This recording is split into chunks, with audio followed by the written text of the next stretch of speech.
Eggplant production from planting to harvest. Ngayong araw ay nakapag-transplant ako ng Calixto F1 na eggplant. So throughout this video ay tuturo ko sa inyo kung paano ko mag-alaga ng talong. 1 week from transplanting ng ating mga tanim na mga talong ay kailangan nating mag-drench ng abono or pataba. So yung gagamitin ko is 2100, or if meron kayong urea, pwedeng yun din yung gamitin nyo. So magtunaw lang tayo ng isang takal ng lata ng sardinas na 2100. Tunawin natin sa isang balde ng tubig.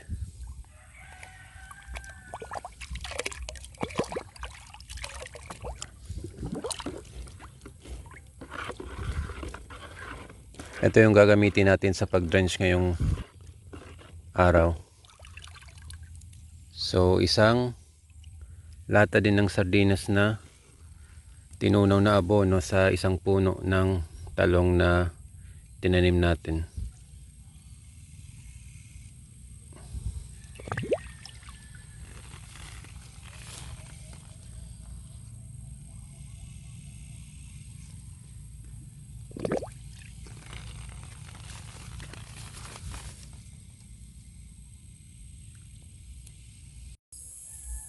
"26 days from transplanting, ito na yung itsura ng mga talong natin.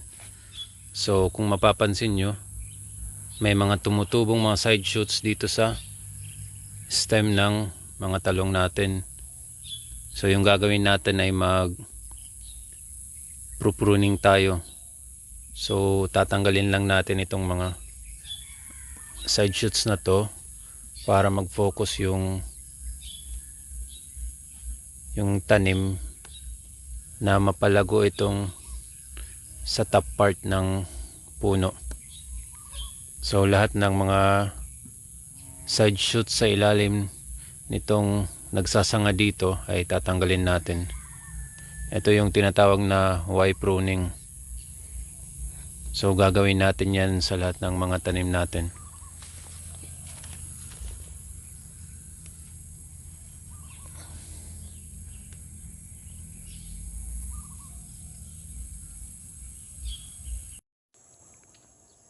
"39 days from transplanting, ito na yung mga itsura ng mga tanim natin na talong. So nagsimula na silang mamunga. Dahil dyan ay mag-a-apply tayo ng complete fertilizer. So magsa-side dress tayo. Isang ganito, siguro mga 5 grams ata or 10 grams. Maglalagay tayo ng isang takal nito dito sa malapit sa puno ng bawat talong.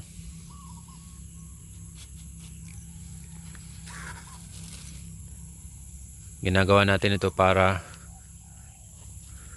maging maintenance sa paglago ng halaman.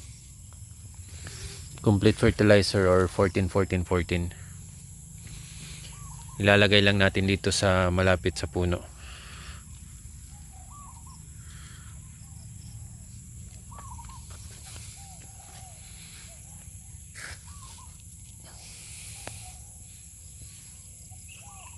So far healthy naman yung mga tanim natin.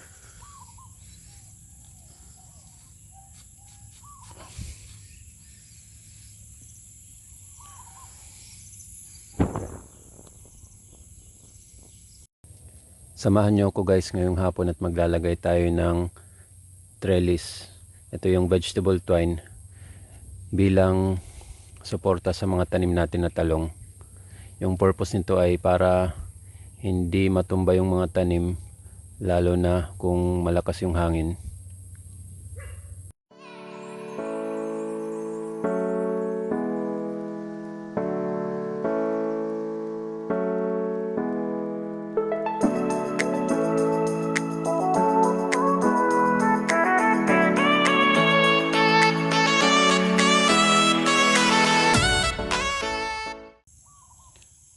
Early morning update dito sa garden. So exactly 47 days from transplanting.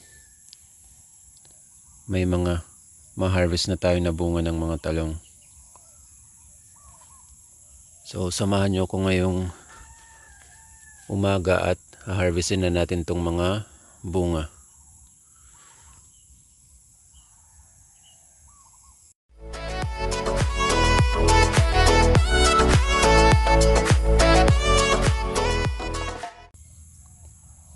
Ito na guys yung mga na-harvest natin sa dalawang plat ng talong.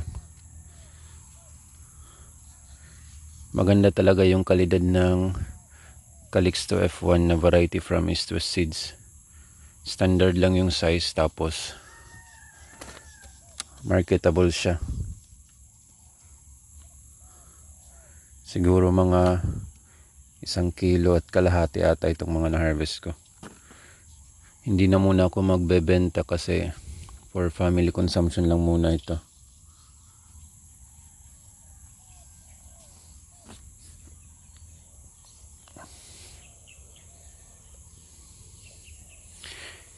Yun lang guys. Thanks for watching guys.